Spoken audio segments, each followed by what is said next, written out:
I think the idea just kind of started with the space and then we formed around that. So it wasn't like we have to match a space to our idea, is we kind of have to match an idea to our space. I was like, sometimes you see a funny person around your building and you're curious, you're like, oh, I don't have to interact with that guy. And when I was doing laundry, I was like, I'm stuck here. I'm kind of doing an activity here. Someone could totally come up and try to interact with me, and that would be kind of crazy.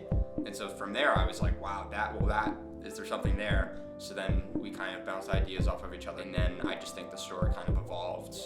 But I would say, as far as movie influences, a lot of it comes from just things that we love, movies we've grown up watching. A big one is La La Land, and so when we do the shot, the pan between the machine number, putting it in for paying for the washing machine, that shot was kind of inspired by the back and forth between the piano and Emma Stone dancing.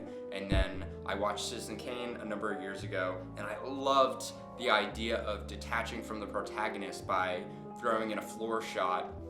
And so when we're walking into the elevator and Mario sticks his hand out to hold the door open, that was kind of inspired there. Just building on the shoulders of giants to push some mood forward, some idea, is kind of what we were going for. So, and then all sorts of other things that are just kind of embedded subconsciously, watching all these movies and paying close attention to how they make things work and what plays together. It's funny because early on you make so much progress, right? Putting all the clips together and sequencing it, but then the further along into editing until you get to the finish, there's kind of like a big back off of this, like exponential back off of how much time you're spending on the minute details.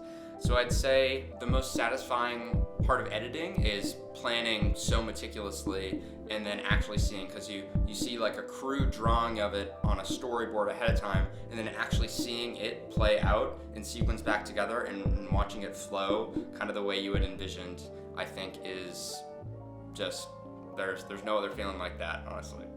Yes, I think that the elusive plum boy and mysterious pork chop darling will certainly make their shine on the big screen before you know it, but there's just gonna have to be a little bit more patience from the fans, I think, because this is probably gonna be the most ambitious and expensive feature film yet, and so when it's all said and done, we'll be grateful, but I think right now we're just urging patience, and when the final product does come, there will be a sequel, and there will be a prequel, but right now, I think just patience is all, most important.